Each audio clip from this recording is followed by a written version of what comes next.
Bonjour à toutes et à tous, vous vous apprêtez à regarder la rediffusion d'une émission qui a été diffusée en direct sur la chaîne Twitch de Mediapart. La prochaine fois, si vous voulez participer, il suffit de vous connecter le lundi à partir de 18h pour poser toutes vos questions à une ou un collègue qui participe à la fabrication du journal au quotidien. En attendant, bon visionnage.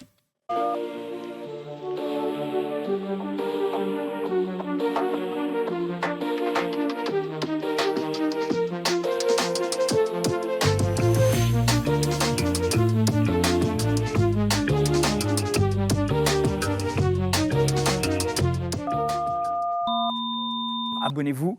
Donc ce soir, je reçois Jade Lingard, tu es journaliste au Pôle Écologie. C'est pas la première fois d'ailleurs que tu viens, c'est quoi la troisième fois que tu viens sur Twitch? Oui, c'est fort possible. Hein, Merci beaucoup de m'inviter. C'est toujours avec plaisir. On va parler de ton enquête à Fukushima, 15 ans après la catastrophe nucléaire causée par un tsunami. Vous vous en souvenez, il y a eu des informations en fait qui n'est pas vraiment partagées, qui ne sont pas arrivées jusqu'à la France en tout cas. Et donc, tu es allé sur place pour te rendre compte quelles étaient les conséquences 15 ans plus tard encore sur les habitants de la zone autour de Fukushima. Et ce soir, on va parler des 4 épisodes de la série Fukushima, des larmes, des cancers et des ombres. Vous pouvez poser vos questions, il n'y a pas de questions bêtes. Vous pouvez mettre aussi des témoignages peut-être, tout ce que vous voulez dans le chat, du moment que ça respecte les règles, bien sûr. Je vais vous envoyer le programme pour les gens qui aiment bien savoir d'avance de quoi on va parler. On va essayer de suivre à peu près cet ordre-là, mais c'est pas grave, hein, c'est Twitch si il y a des digressions. Et si vous avez envie d'ouvrir, je vais la mettre sur le deuxième écran, hein, mais en attendant, si vous voulez les liens vers la série Fukushima, voilà que je vous propose. Même si, tu vois, Terence, il te connaît par cœur, il me dit toujours un plaisir d'écouter Jade, mais peut-être pour les personnes qui ne te connaîtraient pas, si tu peux te présenter très rapidement. Oui. Donc, salut à tous et à toutes, et merci beaucoup de participer à cette discussion avec nous. Et voilà, encore une fois, n'hésitez pas à poser vos questions ou faire vos remarques et tout ça. Me concernant, donc, je travaille à Mediapart depuis le début de Mediapart, donc nous venons de fêter le 18e anniversaire de notre cher journal, donc depuis tout ce temps. Et donc aujourd'hui, je suis responsable du pôle écologie de Mediapart, qui est un pôle dans lequel travaillent 5 journalistes. On est 5 en tout. Et voilà, dans ce pôle, moi, donc je le coordonne, ce qui me prend quand même pas mal de temps. Mais pour ce qui est de mon activité de journaliste écrivant, que j'ai voulu garder, parce que je pense que c'est important de continuer à faire des articles, tout en faisant ce travail de coordination, j'ai gardé le sujet du nucléaire, dont nous avons déjà eu l'occasion, je crois, de parler ici. Et voilà. Et donc voilà, c'est cette casquette-là. Et j'avais fait ce choix considérant que, justement, que c'est un sujet qui est plutôt sous couvert journalistiquement. Ça ne veut pas dire qu'il n'y a pas d'articles sur le nucléaire. Il y en a, en fait, beaucoup dans les médias français, mais en fait, je trouve très majoritairement sous l'angle de l'économie et du business, ce qui est bien sûr très important, mais il y a bien d'autres aspects à traiter, à commencer par ceux des conditions de travail des travailleurs et travailleuses du nucléaire, les enjeux de pollution, toutes les questions qui se posent sur la santé des gens qui y travaillent, mais des gens qui habitent autour, et a fortiori dans le cas des accidents nucléaires. Et donc moi, c'est ce fil-là et aussi la réflexion, en fait, philosophiquement, philosophiquement, ça veut dire quoi, en fait, de faire reposer son système énergétique sur une énergie dont on ne sait pas traiter les déchets et dont les accidents, quand ils se produisent, ont des effets aussi catastrophiques et aussi longs. Voilà, ça m'a semblé important de profiter de la liberté d'enquête qu'on a à Mediapart pour travailler là-dessus. Merci beaucoup pour ta présentation. Je fais un petit coucou spécial à Magara dans le chat, puisque j'étais au Japon avec elle juste après Fukushima. Oui. Donc pour rappel, c'était le 11 mars 2011, un tsunami qui entraîne une catastrophe nucléaire, plus de 160 000 personnes qui ont été évacuées. Est-ce que tu peux nous dire pourquoi ce reportage maintenant, 15 ans plus tard? Oui, tout à fait. En fait, je suis déjà, c'est une date anniversaire. Alors les dates anniversaires, ça n'a pas tellement d'intérêt en tant que tel, si ce n'est que symboliquement, en fait, ça marque toujours le passage d'une époque. Et c'est vrai que 15 ans, c'est beaucoup, en fait, quand on y pense. 15 ans, c'est toute la vie d'un adolescent ou d'une adolescente, par exemple. Donc, c'est à la fois beaucoup. Et en même temps, en termes quand on réfléchit aux effets des radiations sur un organisme, et ben c'est pas beaucoup en fait. C'est le début, enfin c'est presque le début du moment où ces effets peuvent se manifester.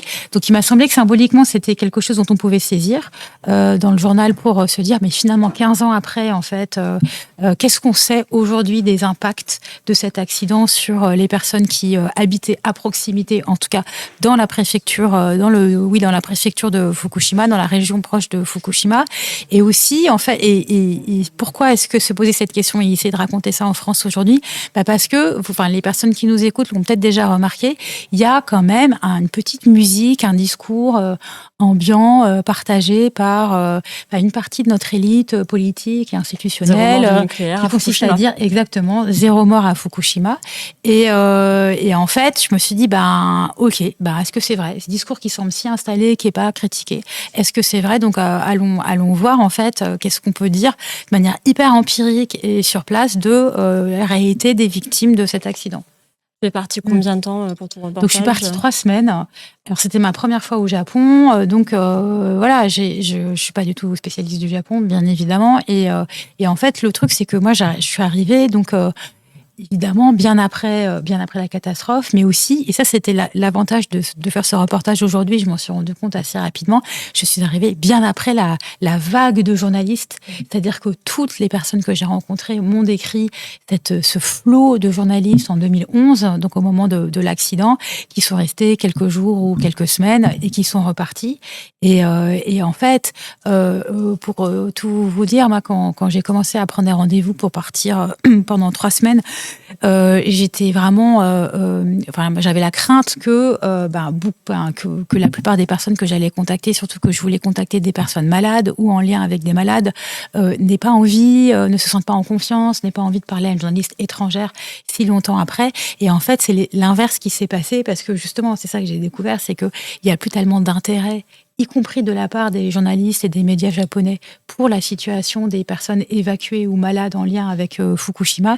Et ce qui fait si bien que le fait que, même si j'étais française, donc loin, écrivant pour un média loin de géographiquement des personnes concernées, en fait, ça ne les gênait pas, ça n'était pas un obstacle en tout cas pour elles dans l'acceptation de témoigner, voire même, dans certains cas, au contraire, le fait de se dire, plusieurs fois, ils m'ont dit, mais c'est en français tes articles ou c'est en anglais, mais le fait que ce soit en français et que donc ça garantisse quand même globalement que leurs voisins et leurs voisines n'allaient pas lire l'article, ça crée plutôt un sentiment de confiance.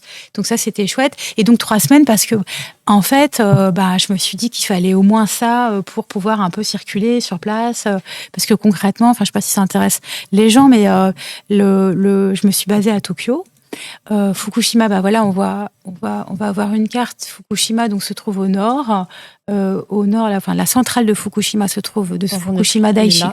Voilà, se trouve au nord de Tokyo. Et donc vous voyez autour de cette centrale la préfecture de Fukushima, qui est vraiment énorme parce qu'elle fait à peu près 1000 km². Et en fait, donc moi, hyper concrètement, j'étais basée à Tokyo et j'ai fait 2 séjours de 3-4 jours à Fukushima et dans son environnement. Donc, qui est donc assez large, puisque donc, je vous disais 1000 km². Mais par ailleurs, j'ai aussi eu des rendez-vous avec des personnes expertes, des scientifiques ou même une personne évacuée de Fukushima dans d'autres villes. Donc ça a fait que je me suis rendue aussi à Osaka, où j'ai rencontré avec notre collègue Joanne Flory, qui est une pigiste de Mediapart qui vit à Tokyo, qui m'a beaucoup aidée pour ses articles. Et d'ailleurs, on a fait pas mal d'entretiens ensemble, elle m'a aidée à faire les traductions, et on a même coécrit un article ensemble sur la question des pollutions. On va y venir après. Mais en tout cas, donc, on s'est rendu à Osaka. Moi, je me suis aussi rendue donc, à Kurokawa, qui est sur la côte ouest du Japon, pour rencontrer une personne hyper intéressante, un médecin spécialiste en orthopédie, mais qui s'est complètement impliqué depuis 15 ans dans le suivi des jeunes qui avaient été atteints de cancer de la thyroïde, et qui a fait toute une formation pour pouvoir organiser des tests de dépistage de cancer de la thyroïde. Bon, bah, lui, par exemple, il a déménagé. Okay. Il est déménagé loin, il s'est installé à Kurokawa. Et on s'est aussi rendu à Aizu Kawasu, qui se trouve à l'extrême ouest de la préfecture de Fukushima, qui est le point le plus loin de la centrale où ont été évacuées des personnes évacuées au moment de l'accident, parce qu'il faut quand même avoir en tête qu'il y a eu 160 000 personnes évacuées, donc c'est gigantesque. Donc elles ont été évacuées un peu partout, sachant qu'il y avait les 160 000 personnes, ce sont les personnes évacuées. Il y a eu dans ces 160 000 personnes, à peu près de mémoire 90 000 personnes qui étaient évacuées avec aide du gouvernement, parce que habitant dans les zones considérées par le gouvernement japonais comme ne pouvant plus être habitées. Mais il y a toutes les personnes qui se sont auto-évacuées, si on peut dire, c'est-à-dire sans aide du gouvernement, parce que n'habitant pas dans les zones considérées comme les plus à risque, mais néanmoins, elles-mêmes ne se sentant plus du tout en fait en sécurité avec leurs familles et qui ont évacué par elles-mêmes. Et ça, je fais cette précision en début de discussion pour dire que du coup, la géographie des victimes de Fukushima, elle est assez complexe. Parce que c'est pas simplement les personnes qui habitent à côté de la centrale, vu que toutes ces personnes ont été évacuées, qu'il y a peu des personnes évacuées qui aujourd'hui sont revenues habiter dans leur village, là où elles habitaient précédemment, mais que par ailleurs, le cheminement du nuage de rejet radioactif, de diodes radioactifs de la centrale de Fukushima et de césium 134 et 137, notamment il y avait d'autres radionucléides. Au moment de l'accident, en fait, ce panache, si on peut dire, porté par le vent, en fait, est sorti de la préfecture de Fukushima, a été jusqu'à Tokyo. Voilà, là, on va voir. Je suis pas sûre, je peux pas scroller plus bas, mais bon, vous voyez la majorité du nuage. Voilà, donc là, c'est un document, c'est une visualisation qui a été reconstituée après coup, mais qui est vachement importante parce qu'elle permet de voir à quel point, en fait, la radioactivité a voyagé, et ce qui fait voyager, si on peut dire, et ce qui fait que, du coup, le nombre de personnes qui ont été confrontées à à ce nuage polluant, est vraiment très important. Voilà, donc ce qui fait qu'il y avait cet enjeu à pouvoir circuler et donc à rester assez longtemps. Il y a déjà une question oui, de Terence. Est-ce que tu as pris des dispositions particulières avant de te rendre au Japon, vu les niveaux de radiation ou de certains endroits où tu as pu te rendre? Alors, en fait, ce qu'on a, merci de la question. En fait, surtout de se munir de compteurs Geiger qui permettent de mesurer la radioactivité extérieure à laquelle on est confronté, et en fait les personnes avec qui j'étais, parce que j'étais accompagnée en fait la plupart du temps de personnes qui faisaient le lien avec les gens que j'allais interviewer pour des enjeux de traduction. Et quasiment tout le monde a été interviewé en japonais, mais aussi pour des enjeux de liaison, de mise en lien, etc. Et en fait, ces personnes avaient été toutes équipées de compteurs Geiger. Donc c'était ça notre précaution. Puis à la fin, et puis à chaque fois qu'on est parti du territoire de Fukushima et notamment des forêts, on n'est pas trop rentré dans les forêts. On n'est pas rentré dans les zones interdites. Il y a encore des zones interdites à l'habitation. Ça, on n'a pas fait ça, mais parfois on était en bordure en fait, tout simplement parce que à des moments la route en fait qu'on emprunte passe vraiment le long en fait des barrières qui signalent le début des zones d'évacuation. Alors, elles ne sont pas appelées, moi je dis zones interdites pour simplifier, mais en fait, en japonais, elles ne sont pas appelées comme ça, elles sont zones... attends, j'ai oublié la formulation, mais c'est... Un euphémisme, peut-être? Oui, il y a un euphémisme, tout à fait. En tout cas, ce n'est pas zone interdite, mais c'est zone fortement décommandée. Il est fortement recommandé de ne pas y aller. C'est quelque chose de plus prudent dans son expression. Bon, toujours est-il que quand on s'est approché de ça pour faire quelques mesures, mais de l'extérieur, après, en rentrant, on a bien lavé nos chaussures et bien lavé les vêtements et tout ça. Parce que là, le risque, tout simplement, ce serait que on rapporte des poussières qui soient potentiellement chargées. Mais ça, on va peut-être parler de ça après. C'est tout l'enjeu de la recontamination des zones qui ont été décontaminées. Mais après, on n'est pas resté longtemps. Et en fait, l'enjeu de santé, c'est vraiment pour les personnes qui y vivent à l'année. On peut commencer. Je vais vous montrer sur le deuxième écran. Donc, je vous remets le lien vers cette série.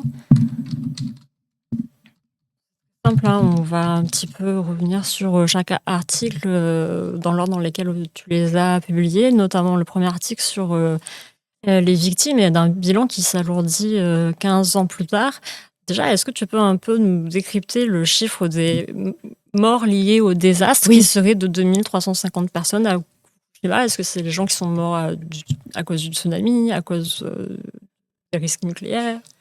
Ouais, tout à fait. Non, mais c'est une question fondamentale pour comprendre les victimes de Fukushima. Et en même temps, c'est une question dont la réponse est complexe. Donc, je m'en excuse à l'avance et je vais essayer d'être la plus claire possible et la plus précise possible aussi. Parce que quand on se demande, parce que évidemment, déjà peut-être rappeler aux gens, parce que c'est vrai que il y a longtemps, c'est pas forcément évident, c'est qu'en fait, il y a eu un accident à la centrale nucléaire de Fukushima Daiichi, donc le 11 mars 2011, parce que il s'est produit un tremblement de terre et un tsunami absolument ravageur et monstrueux qui a donc déferlé sur le nord-est du Japon. Et donc cette région du Tohoku, au nord-est du Japon, dans laquelle se trouve la préfecture de Fukushima et la centrale de Fukushima Daiichi, et que donc il y a eu une double catastrophe. C'est ça qui a été absolument monstrueux et terrible pour les habitantes et les habitants, c'est qu'il y a eu à la fois ce tsunami ravageur qui a tué 20 000 personnes. Donc il faut imaginer en fait le caractère absolument catastrophique et cataclysmique en fait de cet événement. Et du fait de cet événement, il y a eu une telle perturbation en fait il y a eu à la fois ces mouvements de terrain, ce tremblement de terre et un tel bouleversement je vais dire des écosystèmes, mais c'est même pas ça, de tout en fait, qu'il y a eu des interruptions d'alimentation électrique de la centrale de Fukushima Daiichi, ce qui fait qui possède plusieurs réacteurs, et donc il y a sur 4 réacteurs de la centrale, il y a eu des effets en fait à des moments différents de ce tsunami, et en fait il y a 3 réacteurs qui sont au bout. Donc il y a eu pour résumer, des arrêts d'alimentation d'électricité de ces réacteurs et donc l'arrêt des systèmes de refroidissement des réacteurs nucléaires. Il faut savoir que les réacteurs nucléaires, en fait, du fait de leur technologie, doivent sans arrêt ils doivent toujours pouvoir être refroidis de façon. En fait, il faut contrôler leur puissance et pour contrôler leur chaleur, il faut contrôler leur puissance. Or, pour contrôler cette puissance, il y a tout un mécanisme de refroidissement. Là, je simplifie à l'extrême. Ces mécanismes ont été empêchés par les conséquences du tsunami, ce qui fait que l'eau qui se trouve dans les cuves des réacteurs et qui permet justement ce contrôle de la puissance du combustible a commencé à perdre en niveau. Ces réacteurs ne pouvaient donc plus être contrôlés et c'est ça qui a provoqué le début des accidents nucléaires avec des processus de fonte du cœur des réacteurs qui ce qu'on appelle les fusions de cœur de réacteurs et en fait c'est ça qui a provoqué l'accident nucléaire et la contamination. Alors il y a eu beaucoup d'inquiétudes au départ sur cet accident parce qu'en fait 4 réacteurs nucléaires c'est énorme, c'est beaucoup et qu'il y a eu la peur pendant tout un moment que ces réacteurs ne puissent pas être maîtrisés. Bon, bref, tout ça pour dire que il y a d'un côté le tsunami, le tremblement de terre et le tsunami, les 20 000 morts de tsunami, donc déjà quelque chose d'absolument effroyable. Et à ça, s'est rajouté donc l'accident nucléaire dont les autorités japonaises ont pris la mesure au fur et à mesure. Et d'ailleurs, si jamais ça intéresse des personnes ici, il y a une série en fait. Ah oui. Alors sur Netflix. Alors bon, on n'est pas forcément hyper fan de Netflix, mais il y a une série qui s'appelle The Days, donc les jours, qui raconte mais minute par minute le déroulé de l'accident de Fukushima. Et de fait, si on s'intéresse à l'accident, c'est très intéressant parce que c'est très réaliste. La manière dont, ça raconte très bien la façon dont les responsables de la centrale de Fukushima Daiichi ont essayé de gérer le problème. Et donc, notamment, pour en venir à la question des morts, dans cette série, on voit que dès le début de l'accident, en fait, il y a 2 personnes qui meurent noyées dans un bâtiment réacteur, donc du fait de l'arrivée de l'eau. Pour le coup, après, il n'y aura plus assez d'eau, mais au début, il y a trop d'eau. Ils ont été inondés, en fait, tout simplement. Donc, il y a ces 2 morts qui étaient des travailleurs de la centrale. Et en fait, si vous voulez, suite à ça, donc, il y a eu des ordres d'évacuation qui ont été délivrés dans un périmètre qui s'est élargi au fur et à mesure, mais autour de la centrale de Fukushima. Et en fait, c'est là que le bilan, en fait, commence à se complexifier et qu'on commence à parler de mort indirecte. Parce que, en gros, pour dire les choses très clairement, il n'y a pas eu de mort directe d'irradiation liées à l'accident donc de ces 4 réacteurs de Fukushima Daiichi. Donc une situation où quelqu'un mourrait parce qu'il a été surirradié et qu'il ne peut pas survivre, comme ça s'est passé à Tchernobyl par exemple, ça ne s'est pas passé à Fukushima. Pour autant, il y a eu énormément de gens qui sont morts après coup des conséquences de l'accident. Donc c'est ce que les autorités japonaises appellent les morts indirectes, ou ce qu'ils appellent, enfin en traduction anglaise, les disaster related deaths, donc les morts liées au désastre. Et donc c'est d'après leur décompte aujourd'hui en 2026 environ 2300 personnes. Ces personnes, en fait, de qui s'agit-il? Eh bien, il faut les décomposer. Donc, il y a d'abord les personnes qui sont mortes directement de l'évacuation en 2011, donc des conditions de l'évacuation. Donc, il y a notamment le cas absolument tragique de cette soixantaine, je dis de mémoire, personnes qui étaient des patients. C'est 60, je recherche. Voilà, des patients de l'hôpital d'une commune attenante à la centrale de Fukushima Daiichi, qui en fait étaient malades, étaient hospitalisés et sont décédés dans le temps de leur transport d'évacuation. En fait, tout simplement mortes. Elles n'ont pas supporté en fait, physiquement, physiologiquement l'évacuation, oui. voilà, en fait, qui sont le trajet, pour certains qui sont morts dans le car, parce que c'est des évacuations en bus, certaines sur le trottoir, ça a été complètement horrible parce que évidemment il y avait une énorme désorganisation du fait du tsunami, il y avait aussi la peur en fait de l'intervention en zone contaminée, donc il y a eu toute cette situation de gens aussi qui étaient blessés ou coincés sous des débris de maisons ou d'infrastructures, de ponts ou quoi.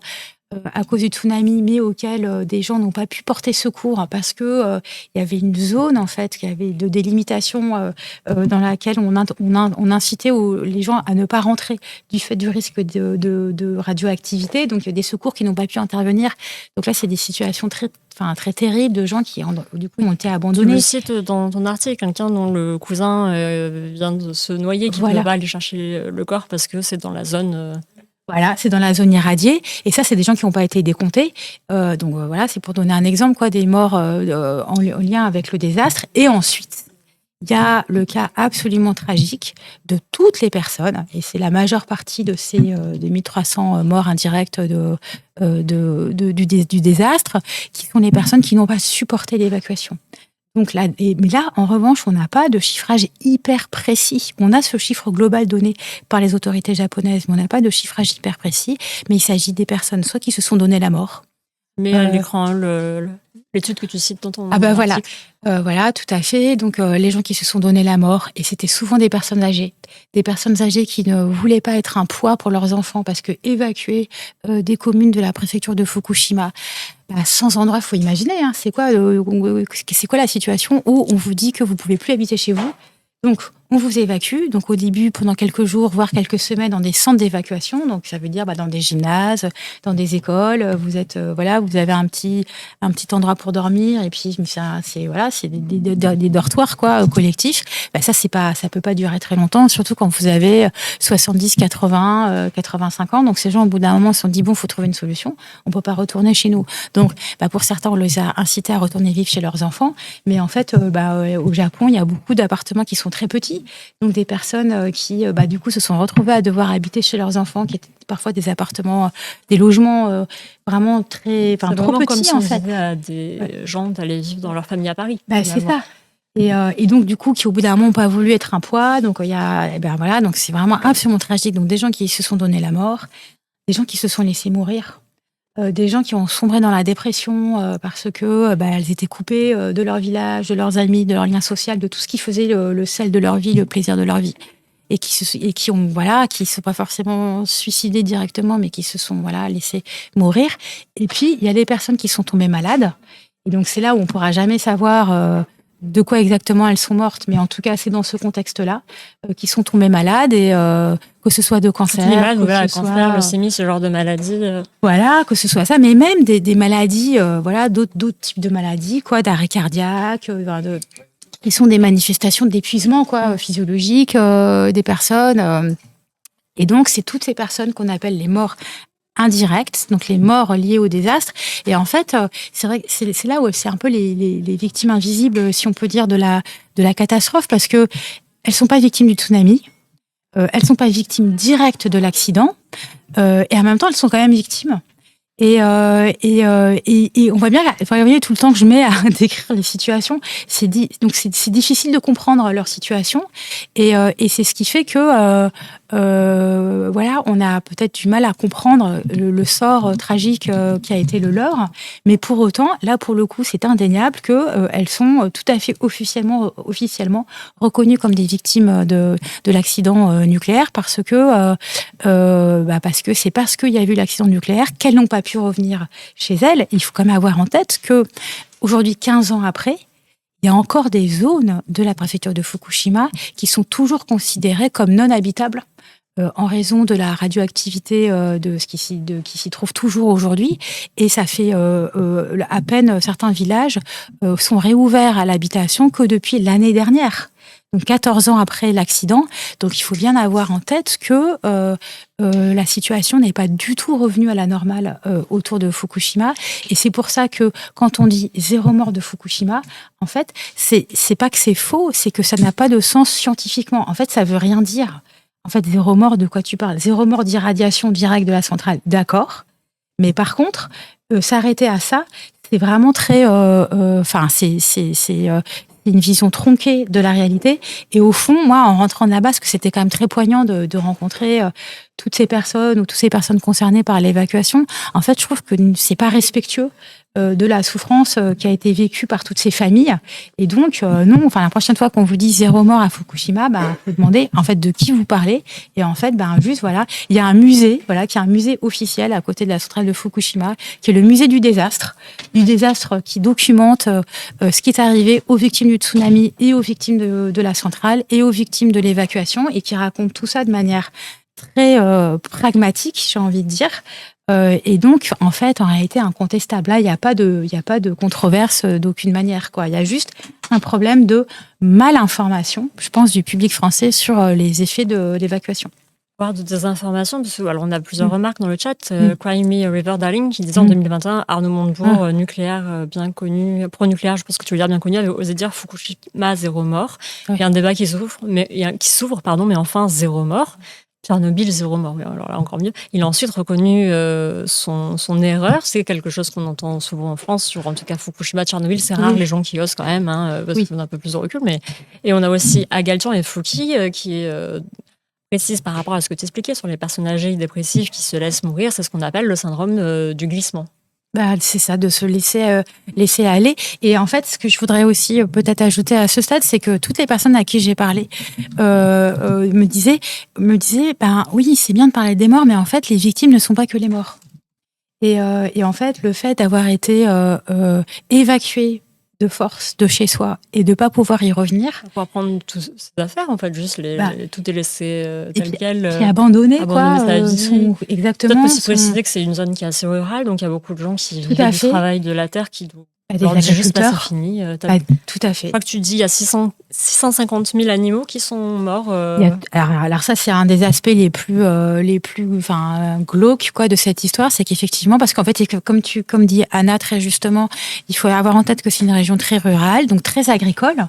Donc il y avait de l'élevage, donc il y avait des rizicultures. Il y a de la riziculture et des rizières dont une partie encore aujourd'hui sont laissées à l'abandon, ne peuvent plus être cultivées, et c'est un paysage de désolation encore aujourd'hui d'avoir ces grandes parcelles de rizières qui du coup ne sont plus mises en eau puisqu'elles ne peuvent plus être cultivées, mais pour autant elles ne sont pas encore devenues autre chose, si ce n'est aujourd'hui elles deviennent de plus en plus des installations gigantesques de panneaux photovoltaïques qui du coup font l'objet elles aussi de vachement de discussions, de gens qui disent, certains entre ceux qui disent, tant qu'à faire, puisqu'on peut plus cultiver ces terres, pourquoi pas y poser des panneaux solaires, et puis c'est une alternative à la centrale nucléaire, et d'autres qui considèrent que en fait, c'est une manière de définitivement abandonner en fait ces terres à la culture. Enfin, bon bref, ça c'est encore un autre sujet, mais il y a toute une discussion autour de ça qui est assez passionnante. Mais juste pour dire, il y a ce paysage donc qui est quand même en partie abandonné, encore aujourd'hui. Des grandes zones qui ont été déconstruites avec des maisons qui ont été démolies, mais tout n'a pas encore été reconstruit. Donc il y a des grandes zones comme ça. Sans rien construit dessus, et des pans entiers de montagnes, parce que c'est aussi assez montagneux, des pans entiers de montagnes qui ont été décontaminés. Ce qu'on appelle décontamination, c'est retirer 5 cm de sol qui du coup ça fait, en gros il faut racler quoi, donc de terre raclée, donc c'est vraiment quand même un paysage assez spécial. Et donc pour en revenir aux animaux, excusez-moi, et donc du coup ce qui est terrible, c'est que dans ces terres très agricoles, les agriculteurs et agricultrices qui ont été évacués, ils n'ont pas pu évacuer avec leurs animaux. Et donc les animaux étaient abandonnés. Et donc il y a notamment le cas, un des agriculteurs que j'ai rencontré, qui vit encore dans sa ferme avec les photos des cadavres des animaux qu'il a retrouvés quand il est revenu, parce qu'en fait, ce sont des animaux d'élevage, donc en fait qui savent pas se nourrir seuls, Oui, et qui sont morts de faim et de soif. Oui, c'est ça. 650 000 animaux d'élevage ont été tués en 2011 dans un rayon de 20 km autour de la centrale. Il y a aussi les bouleversements, parce que région agricole et puis rythme de vie assez propre aussi au Japon rural, avec des familles qui vivent des fois 15 personnes sous le même toit, donc tout ça aussi qui part en éclats. Voilà, complètement, et qui se sont donc retrouvés. Donc il faut avoir en tête que donc dans cette région rurale, il y avait ces grandes maisons où cohabitaient plusieurs générations, donc dans un mode de vie très traditionnel, et qu'une fois l'évacuation produite, les familles se sont éclatées, mais qu'ensuite, en fait, il y avait plus de grandes maisons dans lesquelles cohabiter. Chacun a un peu fait sa vie de son côté. Les parents, par exemple, dans ces familles multigénérationnelles qui habitaient ensemble, les parents qui avaient des enfants tout petits, ils n'ont pas voulu revenir en fait à Fukushima. Et en fait, les familles aussi se sont déchirées entre ceux qui voulaient revenir absolument, qui étaient souvent les personnes les plus âgées, hyper attachées à leur village et en fait dans l'incapacité de recréer du lien avec d'autres sites, d'autres lieux de vie, versus les parents de jeunes enfants qui ont eu peur pour leurs enfants, qui ont eu peur de les faire vivre dans un environnement contaminé, et donc ils sont partis vivre ailleurs. Donc il y a eu tous ces déchirements, et donc c'est pour ça que les personnes qui me disaient si tu parles des victimes, il faut pas que tu parles que des morts ou que des malades, parce qu'il y a aussi en fait les gens qui ont vécu cette violence sociale qui reste encore aujourd'hui qui continue à bouleverser les vies des personnes, et qui est encore plus invisible quelque part que les morts physiques, parce que c'est la modification, le bouleversement subi de mode de vie, quoi. Et en fait, en vérité, irréversible, quoi. On voit bien. Il y a des remarques là-dessus dans le chat, notamment celle de Super Phoenix qui me dit ces morts sont la conséquence d'une catastrophe industrielle, mais on pourrait faire le même décompte avec, par exemple, l'explosion d'AZF. Ouais, alors c'est intéressant de comparer avec AZF, et en même temps c'est très différent, parce que AZF, donc c'est une usine chimique qui avait explosé en 2001 à Toulouse, à côté de Toulouse, et qui avait été terrible parce que il y a eu à la fois plusieurs morts. Alors là j'ai un micro-doute, peut-être 5 ou 6 morts. J'espère que je ne sais plus. Ouais, excusez-moi. Qui vont vérifier. Je dis ça de mémoire, mais en tout cas qui avait donc effectivement ravagé tout un quartier. 30 morts, dont 21 employés du site. Ah ouais, excusez-moi. Vous voyez, déjà moi-même, voilà. Donc merci de la vérification. Et donc tout un quartier est pollué. Ce qui se passe, c'est que en fait, dans ces cas-là, la question qui se pose, c'est la durée de la pollution et la possibilité de la dépollution. Évidemment, avec une pollution radioactive, la particularité, c'est que en fonction des radionucléides qui sont impliqués, en fait, la pollution peut durer beaucoup plus longtemps qu'une pollution chimique. Après, il y a des pollutions chimiques qui sont persistantes. Typiquement, les PFAS, dont on parle beaucoup aujourd'hui, on voit bien que c'est extrêmement persistant. Donc, en fait, tout va dépendre des polluants. Et en tout cas, la particularité des pollutions liées au nucléaire, c'est la durée. Donc, autant l'iode 131, qui est le premier radionucléide qui a été émis, a une demi-vie de 8 jours. Donc, en fait, ces effets sont très impactants, mais très rapides. Au bout de un mois après, cette iode n'est plus respirée par les personnes. En revanche, c'est différent pour le césium et radioactif. Et le césium 134 qui a une durée de vie de demi-vie de 30 ans. Donc voilà, donc en fait c'est la spécificité du nucléaire, ça va être la durée des effets. Val qui fait un parallèle avec la difficulté qu'on a à faire comprendre des fois un danger quand il n'y a pas que les morts. Il parle du Covid. Oui. Certaines personnes meurent des conséquences, certaines personnes continuent à être handicapées à court, moyen ou long terme avec les Covid longs. C'est extrêmement compliqué quand le déni est porté par des argentés, comme c'est joliment dit. Ouais. Oui. Et donc effectivement, et alors ça c'est encore l'autre élément et qui touche à la question des cancers et c'est notamment le problème que rencontrent les jeunes qui habitaient à côté de Fukushima, en tout cas qui étaient habités dans la préfecture de Fukushima et qui ont développé un cancer de la thyroïde. Les concernant, c'est toute la difficulté à faire reconnaître une maladie particulière liée à une pollution spécifique. Et en fait, on n'arrive jamais à prouver que tel cancer est provoqué par telle exposition à tel polluant. Donc ça, c'est scientifiquement quasiment impossible, à part dans des cas de cancer hyper spécifiques, comme par exemple ceux liés à l'amiante. Mais sinon, dans la plupart des cas où le cancer du poumon, des cancers bronchopulmonaires liés au tabagisme, et voilà, au tabac, à la consommation de tabac. Mais sinon, c'est extrêmement difficile scientifiquement de faire la preuve que tel cancer est provoqué par telle exposition à telle pollution. Et donc, c'est toute la difficulté, mais en plus, a fortiori avec les cancers qui parfois peuvent se déclencher 10 ans, 20 ans, 30 ans, mais pourquoi pas 40 ans en fait après.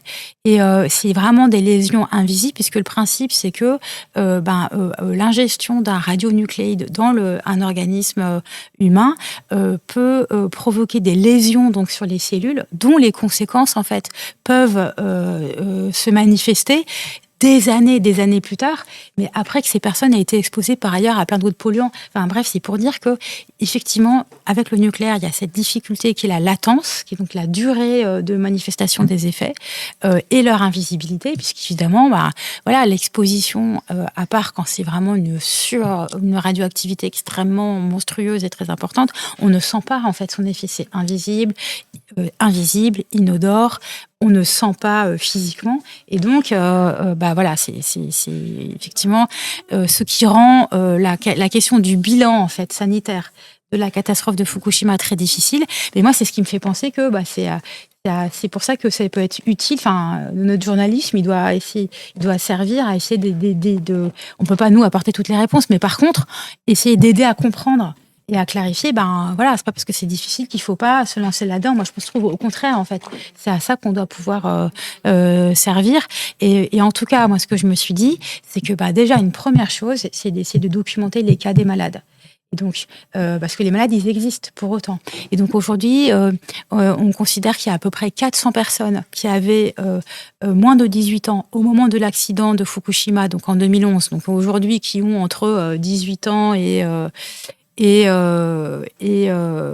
donc 18 ans plus 15, donc autour de 32-33 ans, qui donc souffrent d'un cancer de la thyroïde. Pourquoi est-ce que ces personnes sont intéressantes ? Si on peut dire. C'est parce que, déjà, les cas de cancer de la thyroïde chez les jeunes personnes sont extrêmement rares. Normalement, les occurrences sont de 1 à 2 cas par million de personnes. Dans le cas de Fukushima, on a 400 cas sur 300 000 personnes, qui sont les 300 000 jeunes, donc 300 000 personnes qui avaient entre 0 et 18 ans au moment de la catastrophe de Fukushima. J'espère que vous me suivez toujours, excusez-moi pour l'abondance des chiffres. Donc en fait, il y a ce qu'on appelle une suroccurrence de cas de cancer de la thyroïde dans la préfecture de Fukushima. Ce qui fait que et en fait, on sait ça parce que le gouvernement japonais, très vite, a lancé des opérations de dépistage de cancer de la thyroïde. Pourquoi le cancer de la thyroïde ? Parce que il était avéré que l'accident de Fukushima avait provoqué l'émission de beaucoup de d'iode 131, qui est un radionucléide qui se fixe en particulier sur la thyroïde. Je suis là parce que c'est par là, la thyroïde, et que donc les thyroïdes humaines sont extrêmement captent cette iode et dont il est avéré que il peut donc provoquer des cancers de la thyroïde. Et donc il y a eu un dépistage fait très rapidement. Très vite après l'accident, qui continue encore aujourd'hui dans le cadre de grandes études de dépistage. C'est comme ça qu'on sait qu'il y a 400 personnes qui ont un cancer de la thyroïde. Mais là où il y a une bataille scientifique, et c'est ce qu'on raconte dans le deuxième article qu'on a publié, c'est sur l'imputabilité, l'attribution à l'accident, est-ce à cause de l'accident ou pas ? Et là, il y a une bataille encore aujourd'hui entre d'un côté les autorités japonaises qui disent en fait, diagnostic, c'est ça. C'est parce qu'on a trop cherché. Donc on trouve quand on cherche, c'est ça le raisonnement. Exactement, on trouve parce qu'on cherche, mais en fait on a trop cherché dans le sens où on a y compris trouvé des tumeurs ou des anomalies, des nodules qui ne seraient pas devenues dangereuses pour la santé des personnes si on les avait pas trouvées, versus les associations, des experts, des scientifiques qui soutiennent les patients du cancer de la thyroïde et qui disent non mais en fait d'abord, les cancers de la thyroïde, plus ils sont dépistés tôt, plus on peut les soigner. Donc, en fait, c'est pas dommageable de les avoir dépistés. Au contraire.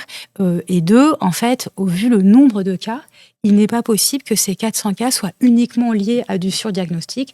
Oui, le surdiagnostic peut exister parce qu'il y a eu un cas très documenté en Corée du Sud dans les années 2000 où le gouvernement coréen avait mis en place une grande politique de dépistage de cancer de la thyroïde, mais chez des personnes plus âgées et avait découvert énormément de cas. Et en fait, il y a beaucoup de personnes qui ont été du coup opérées de la thyroïde. On leur a retiré leur thyroïde. Alors que c'était pas nécessaire. Alors que c'était pas forcément nécessaire. Et sachant que quand on a eu un retrait de la thyroïde, peut-être que des personnes qui nous écoutent, à vivre après. Voilà, il y a un traitement à vie. Ouais.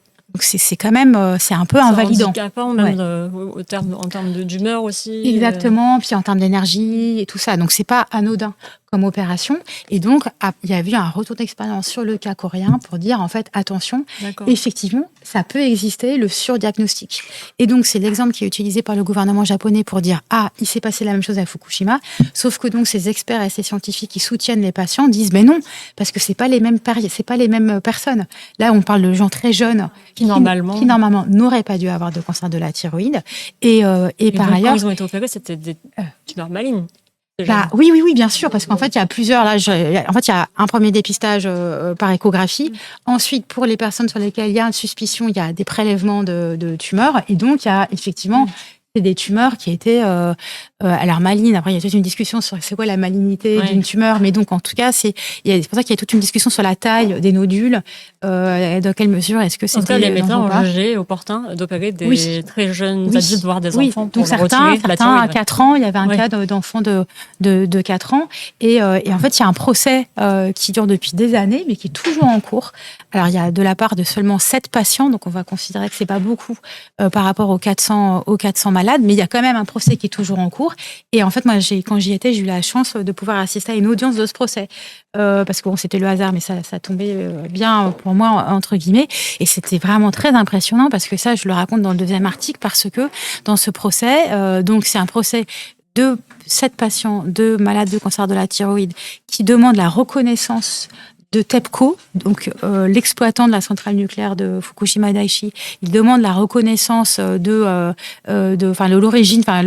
reconnaissance de leur maladie, de leur cancer dans l'accident, et donc la reconnaissance de TEPCO. Et en fait, l'audience à laquelle j'ai assisté était une audience de présentation des arguments scientifiques par les avocats de ces patients. Et certains patients étaient présents, mais cachés derrière un paravent. Ils avaient peur de représailles. Parce que la peur d'apparaître, c'est vraiment terrible, c'est la peur de prendre la parole, la peur d'apparaître comme étant malade de Fukushima.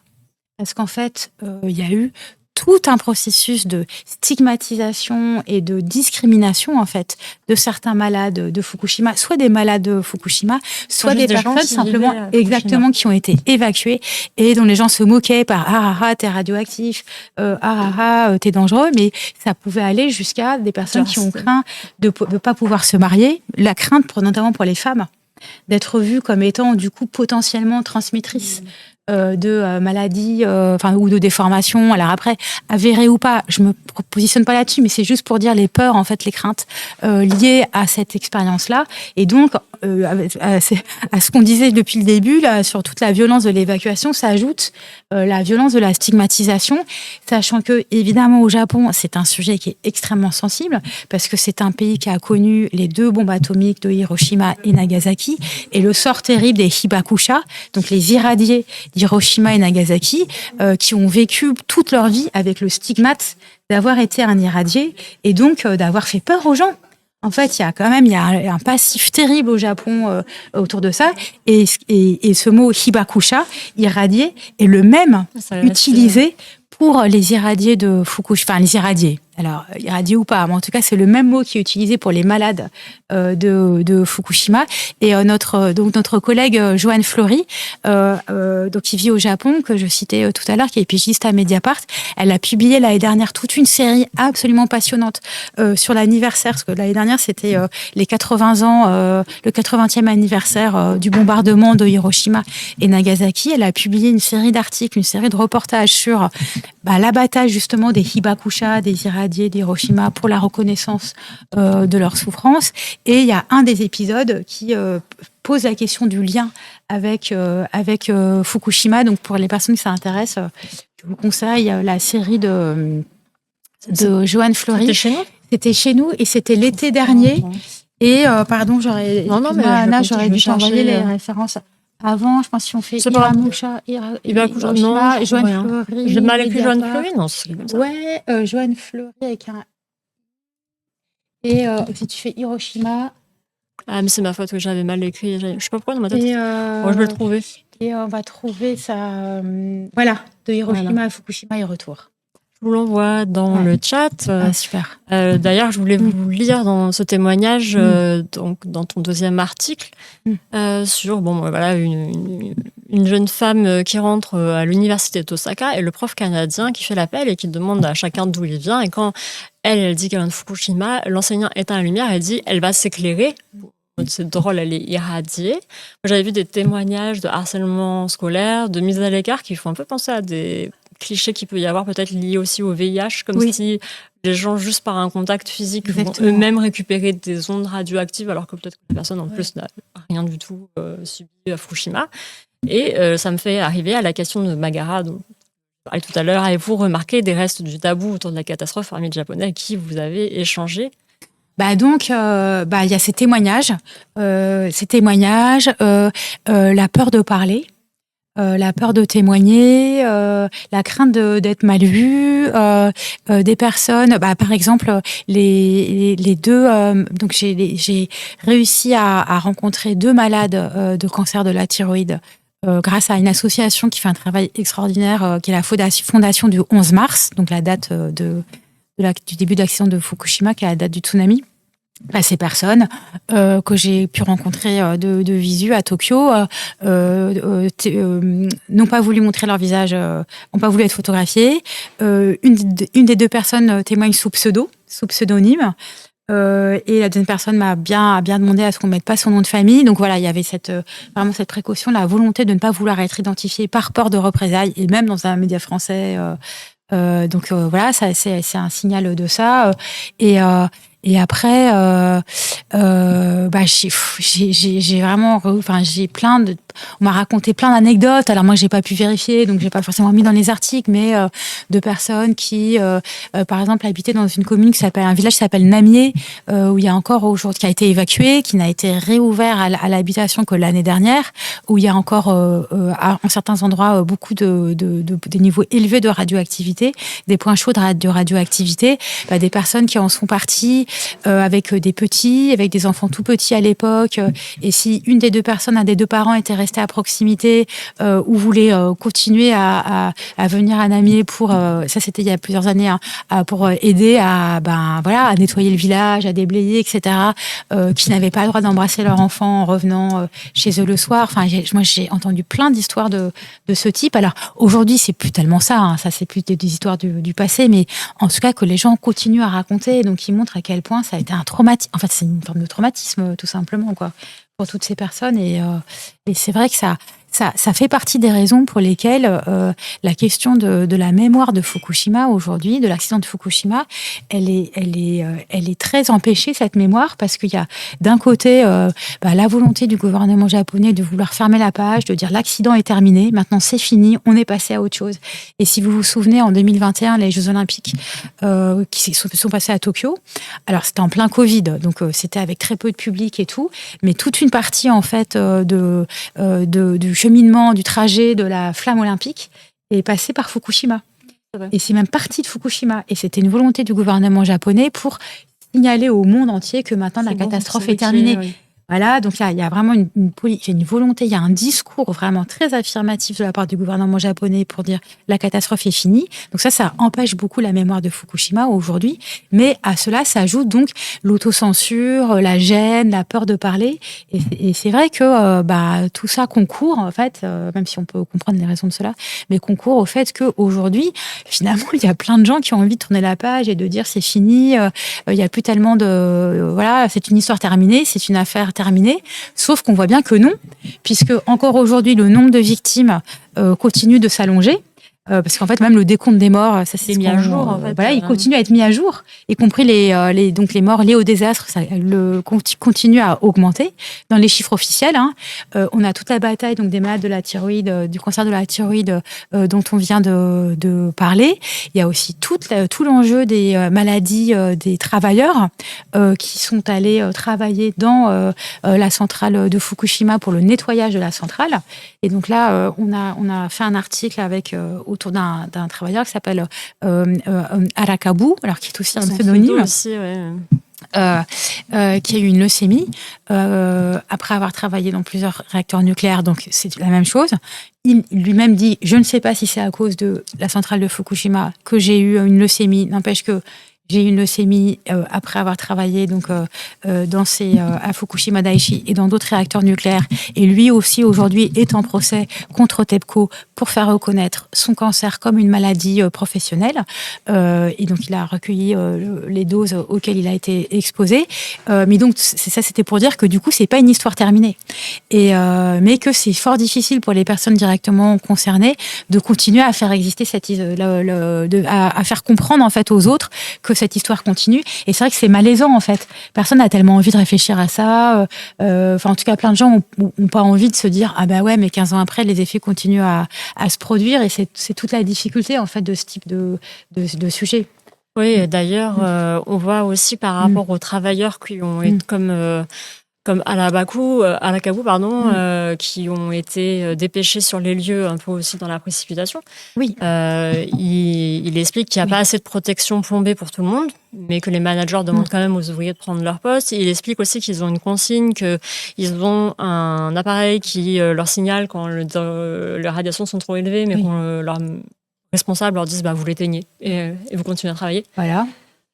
Vous en changez, il les change, ils en mettent un autre. Et lui, dans son cas, ce que j'ai trouvé très touchant dans son témoignage, c'est qu'il explique bien que il n'est pas idiot, il savait bien que la radioactivité pouvait être dangereuse à certaines doses, mais il le savait de manière théorique. Et que pour autant, il ne faisait pas le lien en fait entre le fait que la radioactivité ça peut être dangereux, et le travail que je fais peut me rendre malade. Il y avait un truc même de compréhension, de lien entre ces deux savoirs que lui n'avait pas fait. Et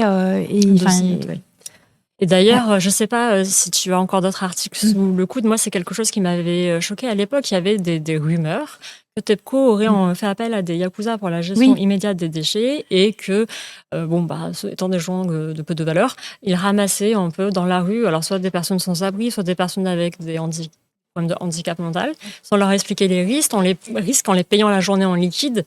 Comme ça, il n'y a pas de suivi médical et que c'était des gens qui étaient donc dans des situations précaires et les premiers en première ligne.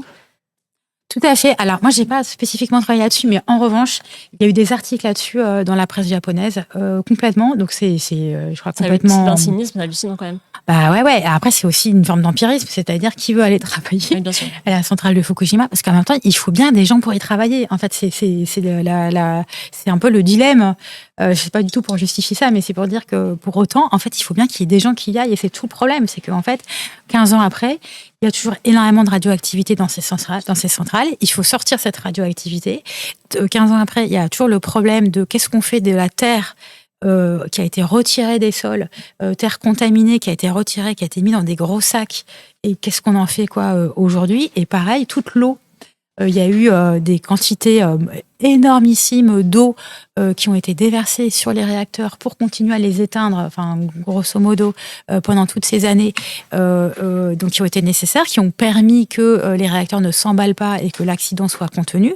Mais cette eau, du fait d'avoir été déversée sur les réacteurs, a été contaminée elle-même. Donc il y a des énormes conteneurs, si on peut dire, d'eau contaminée, au tritium notamment, qui ont été stockés sur place et que le gouvernement japonais commence à déverser dans l'océan Pacifique après les avoir passés par un processus de décontamination qui est censé leur retirer l'immense partie de la radioactivité. Mais en fait, il y a des mesures qui sont faites par des associations qui montrent qu'en fait, il y a quand même de la radioactivité. Bon, bref, mais ça pour dire que c'est encore un lieu de travail. Et que ça va durer encore des décennies. Et donc, ça pose toute la question de, du coup, qui on envoie. Tout ne peut pas être fait par des robots. Et donc, voilà, du coup, qu'est-ce qu'on fait ? Et c'est pour ça que la question des travailleurs de Fukushima, elle est hyper importante aujourd'hui. Mais alors là, c'est encore quasiment plus difficile de recueillir ces témoignages et d'avoir accès à ces personnes parce que C'était fait exprès. Des gens qui peuvent travailler à la journée sans contrat, sans aucun papier, on les paye en liquide, on les relâche dans la nature.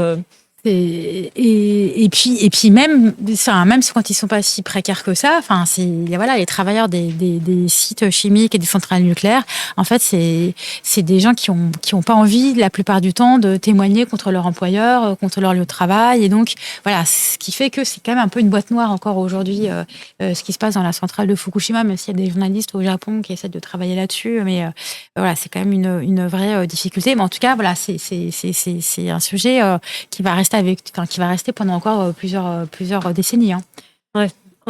On a une question, c'est quoi la radioactivité ambiante à quelques kilomètres de la centrale, à quelques microsieverts près? Alors peut-être si tu peux nous expliquer la mesure microsievert. Oui. Alors tout à fait. C'est une très bonne question, mais c'est une question pareille à laquelle la réponse est un peu complexe. Mais et en plus, je ne sais pas tout, mais je vais dire avec ce que je sais le plus précisément possible. Donc effectivement, il y a plusieurs unités de radioactivité. Il y a plusieurs unités qui existent pour mesurer la radioactivité.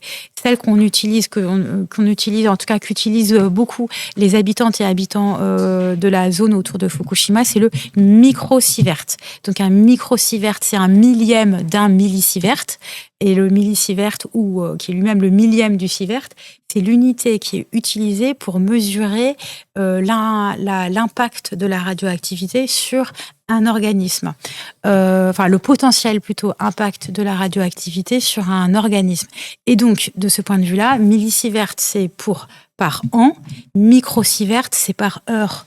Et en fait, c'est l'unité qui a été utilisée et proposée, si je puis dire, aux habitantes et aux habitants, parce que c'est l'unité qui permet de mesurer en temps réel.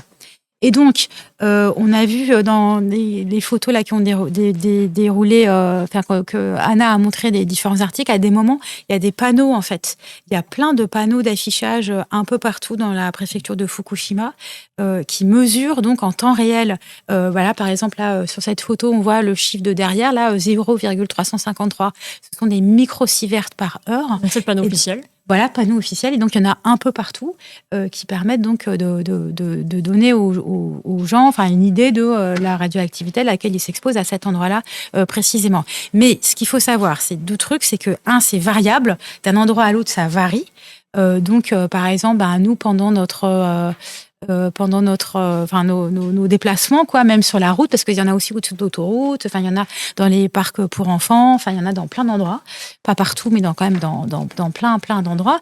Et en fait, d'un point à l'autre, les mesures ne sont pas les mêmes. Nous, à des moments, on a eu du 1 microsievert, à des moments, alors je les ai indiqués dans les articles, là, j'ai plus complètement en tête, mais à des moments, on a eu du 2 microsieverts, donc ça par heure, tout ça par heure. Et quelle est la dose maximum en France, par exemple, qui est acceptable? Parce que les gens demandent dans le chat. Oui, alors donc voilà, tout à fait. Et donc du coup, tout l'enjeu, c'est est-ce que c'est OK ou pas ces doses-là. Il faut savoir que déjà, ce sont ce qu'on appelle des faibles doses. Donc des faibles doses qui sont considérées par les autorités nucléaires comme étant pas dangereuses pour la santé.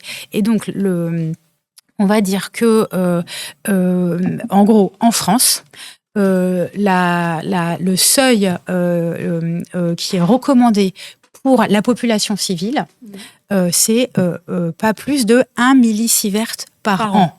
D'accord. Pour les personnes qui travaillent en centrale nucléaire, le seuil qui est recommandé, c'est pas plus de 20 millisieverts par an. Donc là, je parle de millisieverts et pas par an et pas de microsieverts par heure.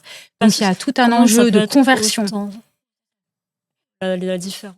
Parce qu'en fait, comme forcément, quelqu'un qui travaille dans une centrale nucléaire va être confronté à plus de radioactivité, pour eux, en fait, le seuil est considéré comme plus élevé, ce qui fait qu'ils ont un suivi radiologique avec des tests d'urine, un suivi médical, en théorie, un très bon suivi médical, et ils ont un seuil, le seuil, par exemple, pour les travailleurs du nucléaire, ça fait que, si par exemple, par malheur, à un moment, on est exposé à une plus grosse zone de radioactivité, ça veut dire que le reste de l'année, vous pouvez plus travailler en centrale. Ça sert à ça, en fait.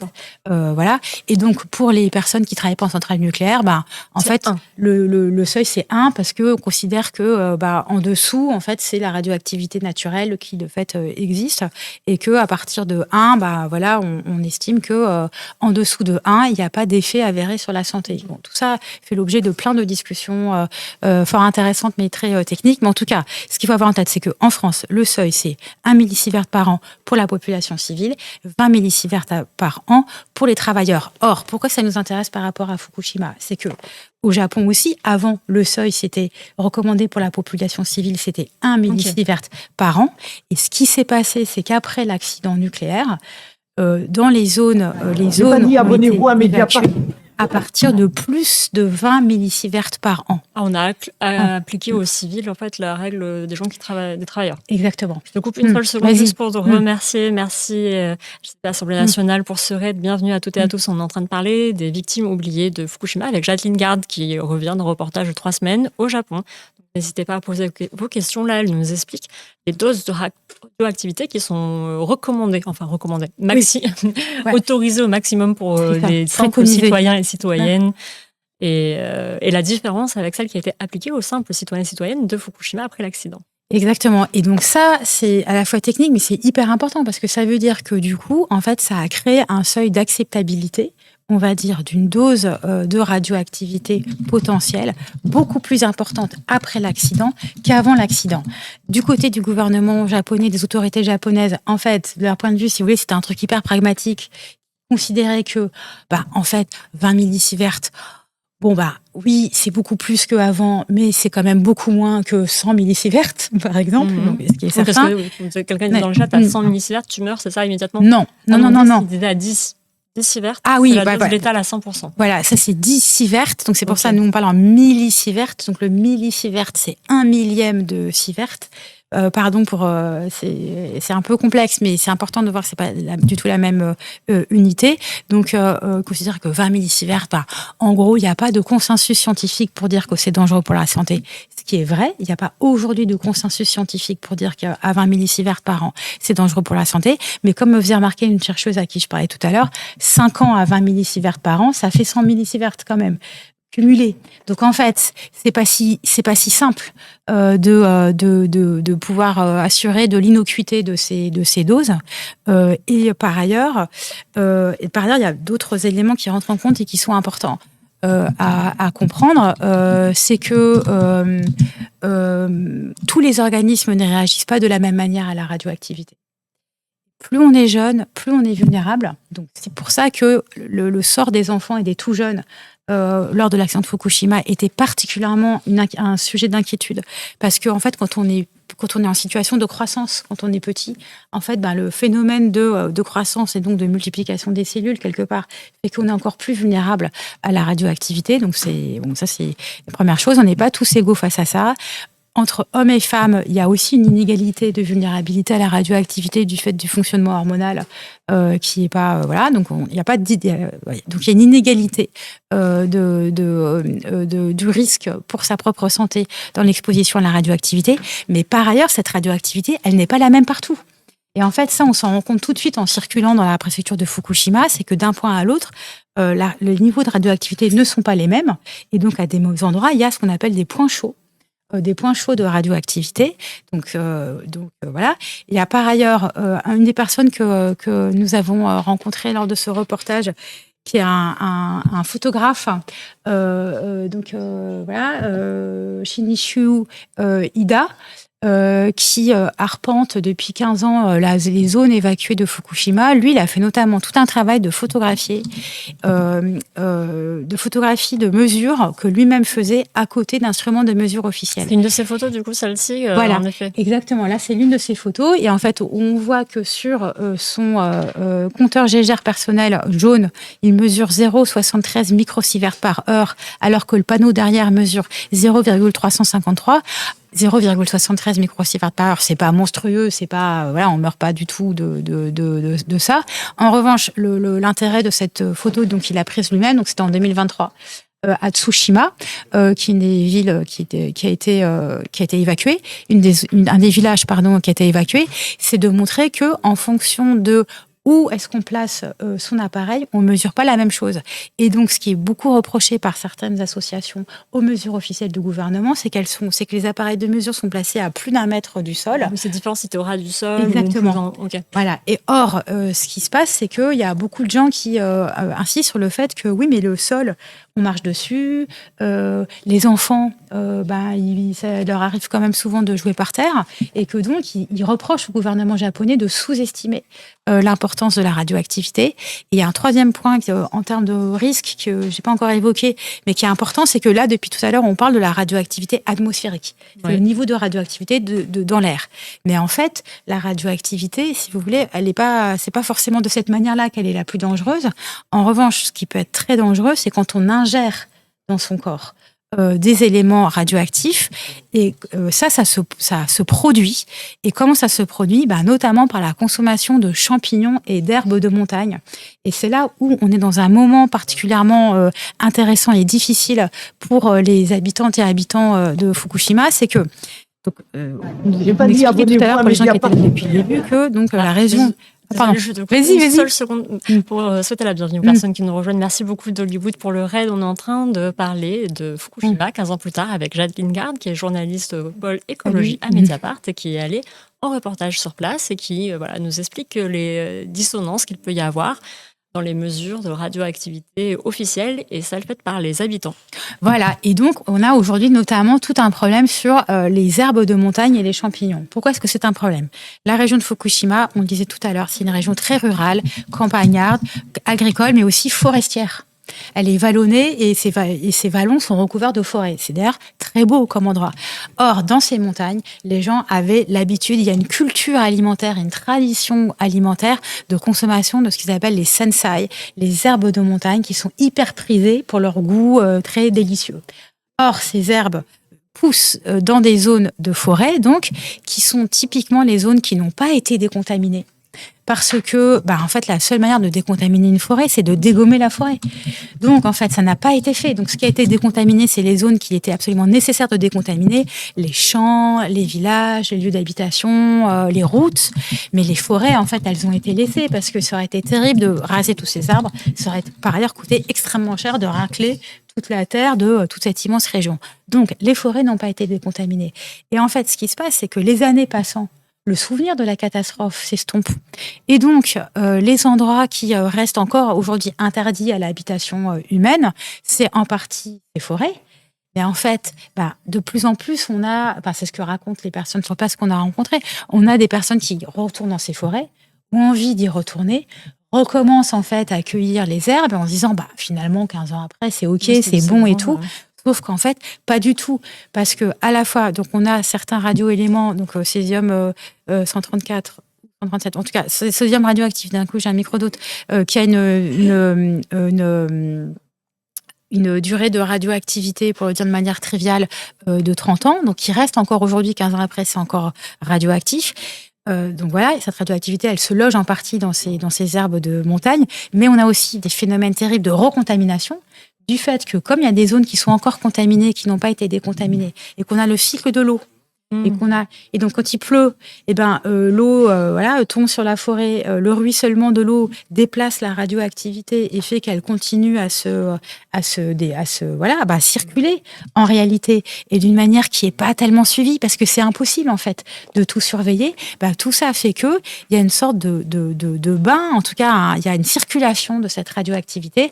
Et là pareil, moi j'ai rencontré pas mal d'habitants qui font des mesures. Il y a plein de collectifs de mesures, de vigilance citoyenne qui ont été créés, et de gens en fait qui mesurent, à tel point qui avait été décontaminé, on a de nouveau mesuré une importante contamination.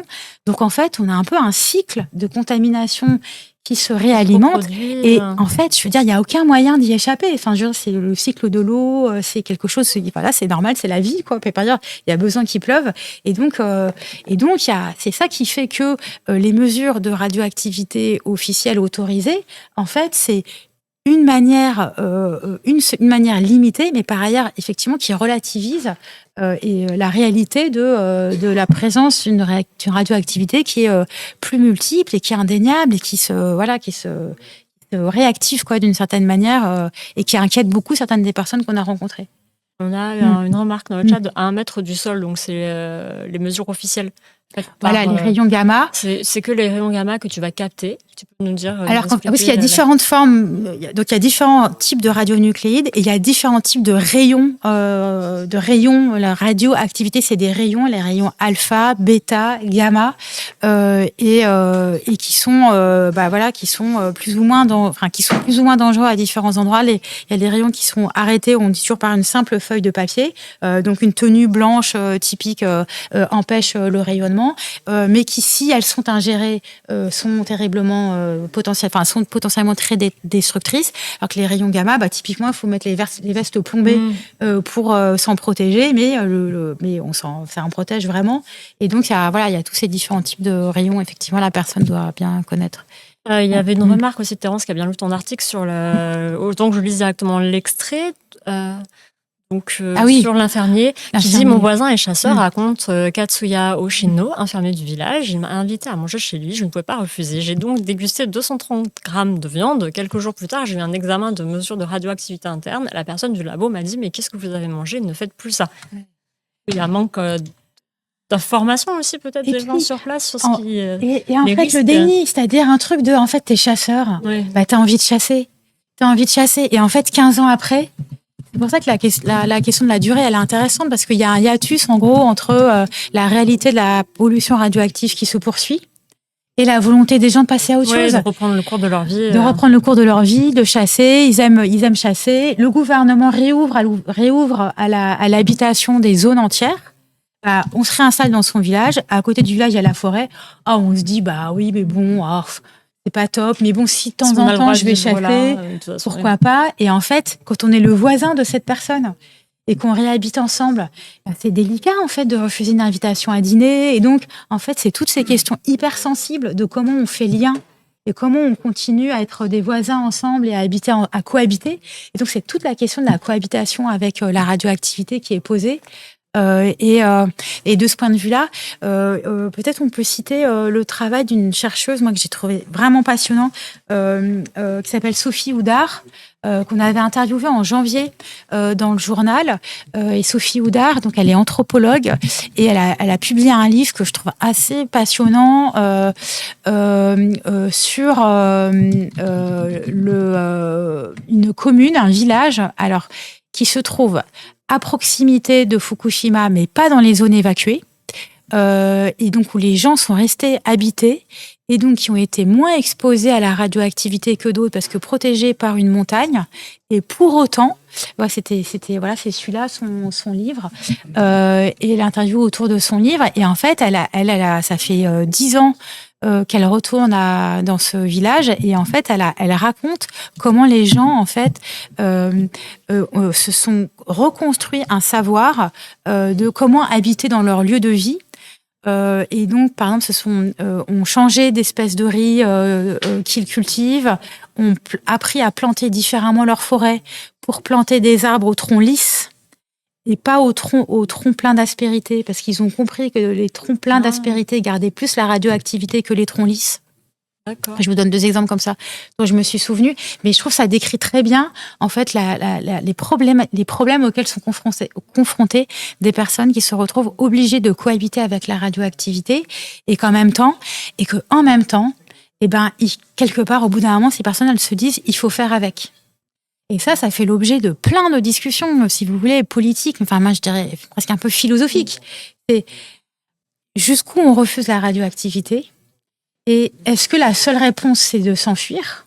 Est-ce que la seule réponse c'est de tout fermer ou est-ce qu'à un moment, en fait, il faut accepter de vivre avec? Mais il y a plein de gens qui vont dire mais non, il faut pas accepter de vivre avec parce que c'est dangereux, parce que c'est pas normal, on devrait pas être confronté à ça.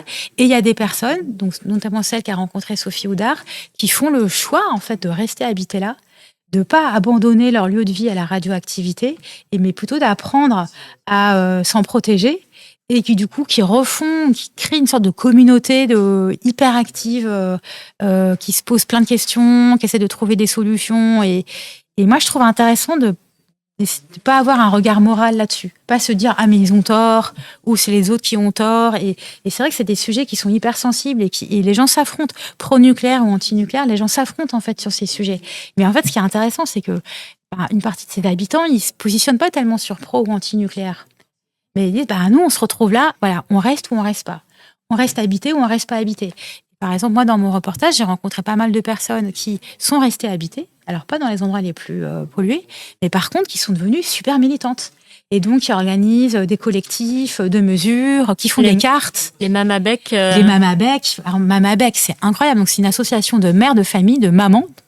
Alors, il y a aussi des papas, mais en fait, c'était beaucoup des mamans, initialement. Et donc, Mamabec, c'est Mama Becquerel. Donc, le Becquerel, c'est une autre unité de mesure de la radioactivité. Le Becquerel, c'est la mesure extérieure. Donc, c'est pas ce qui risque de vous impacter, vous, dans votre corps, c'est ce qu'on mesure à l'extérieur.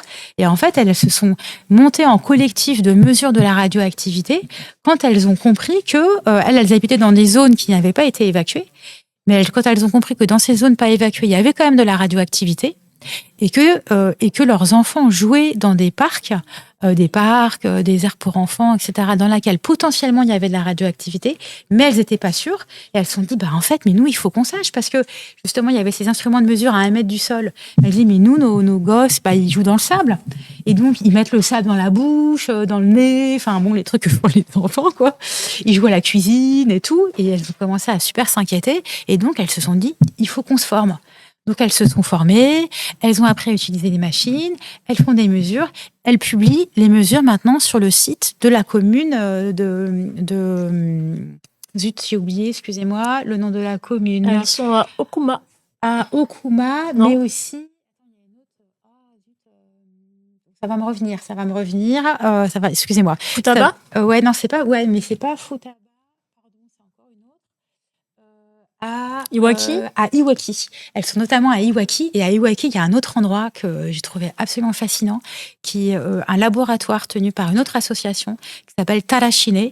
Et Tarashine a aussi été créé par des mamans.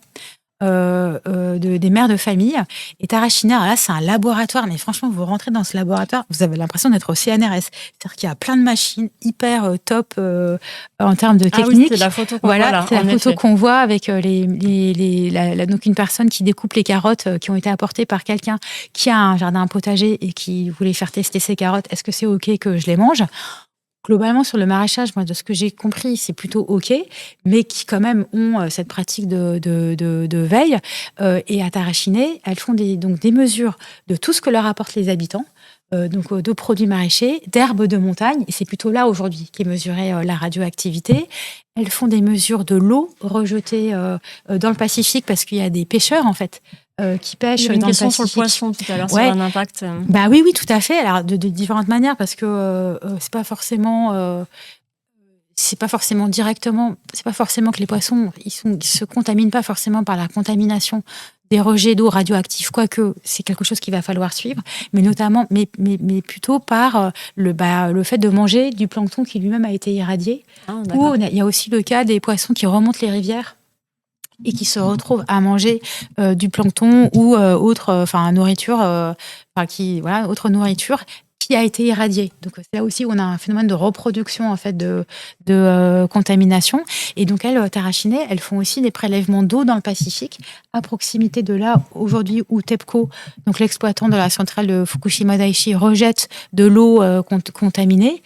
Mais elles font aussi des analyses d'urine. Et c'est grâce à elles nous ont montré leurs analyses d'urine donc une famille a découvert que leur enfant, âgé de 7 ans, avait en fait une forte activité de Becquerel dans son corps, dans ses urines. Et en fait, on compris que... Donc, on appelé la famille, parce qu'elles travaillé avec un médecin. Le médecin a appelé la famille en disant, écoutez, il y a un problème dans les urines de votre enfant. Je ne sais pas si c'est une fille ou un garçon. Il y a un problème dans les urines de votre enfant. Et en fait, ils ont appelé la famille qui est venue. Ils leur ont demandé, mais qu'est-ce qu'il mange votre enfant ? Ils se sont rendus compte que cet enfant mangeait ces fameuses herbes de montagne. Et il avait des conséquences donc, sur sa santé, il a dû faire quelque chose. Pas encore, mais en tout cas, pas encore de conséquences sur la santé. Mais par contre, il y avait une alerte sur, attention, là, il y a un niveau de radioactivité dans le corps de votre enfant qui est anormal. On va tout de suite dramatiser, cet enfant n'aura pas forcément un cancer. Mais juste, en tout cas, il y a une alerte.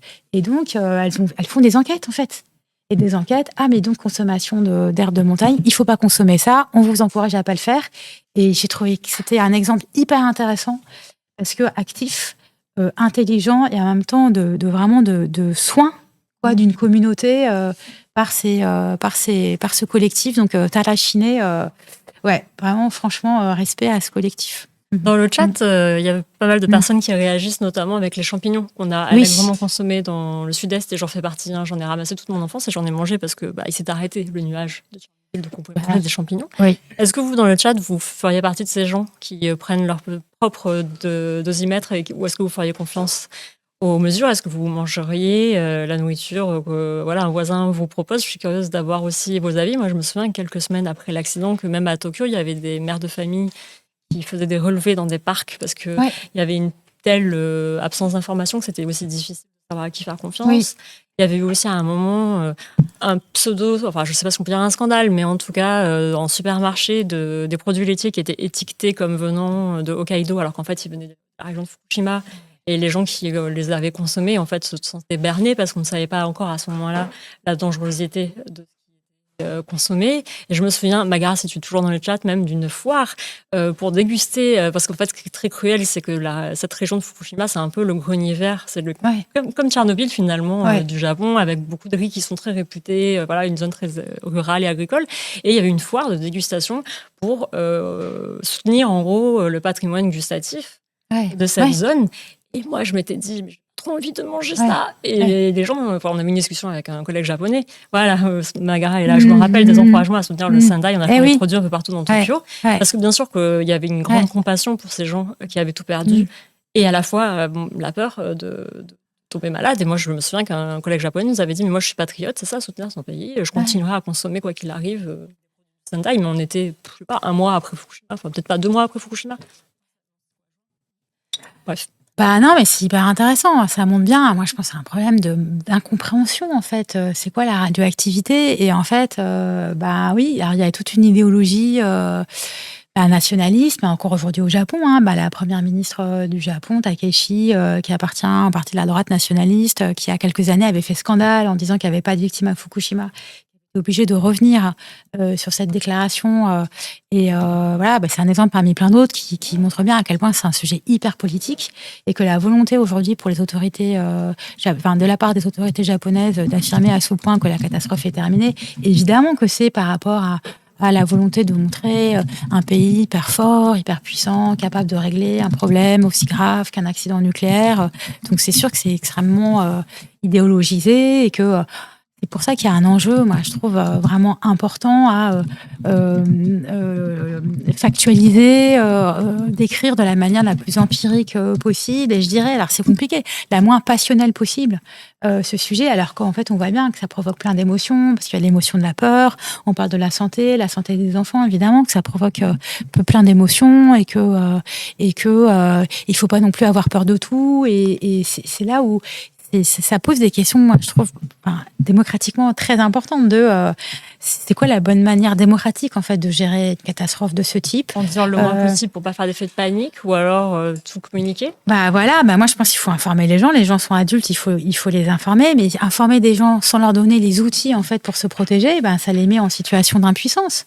Donc, ça pose beaucoup de problèmes et notamment, moi, autant je trouve vraiment admirable le travail des associations, Mamabek, Tarachiné et les autres qui existent, autant on voit bien que le risque de ça, c'est que l'État délègue complètement aux associations la responsabilité de faire le suivi de la radioactivité, et ça va pas non plus, parce qu'en fait, les associations, elles sont pas en mesure de prendre les décisions et les actions nécessaires à la protection, en fait, des habitants. Et donc, si, in fine, ça se traduit par ok, c'est bon, c'est ok, ces associations font des mesures et puis nous, on s'en lave les mains, en fait, ça poserait un énorme problème, en fait, de suivi. Donc, on voit bien que là, ce qui se joue au Japon, et en fait, moi, je suis en train de préparer un nouvel article sur la question de y a-t-il un déni en France des victimes de Fukushima. Et en fait, une des raisons pour lesquelles, moi, je trouve que c'est important en France de continuer à travailler sur Fukushima, c'est qu'en fait, ce qui se passe à Fukushima, en fait, ça a des impacts ça a des effets sur les réglementations, enfin sur la connaissance et la culture de c'est quoi un post-accident nucléaire, et ça va avoir des effets sur comment nous en France on s'organise par rapport à ça, sur les seuils de considérer comme tolérable. Si on considère que c'est OK 20 millisieverts, eh ben c'est un seuil qui va être utilisé dans d'autres pays, c'est certain. Et cette question de déléguer aux habitantes et aux habitants, il y a plein de gens qui alertent là-dessus, sur tous les discours autour de la résilience, en disant attention, parce que ça peut se traduire par des cultures officielles d'individualisation de la gestion de l'accident, de la cohabitation. On ne cherche plus à éviter l'accident, mais à apprendre à cohabiter avec.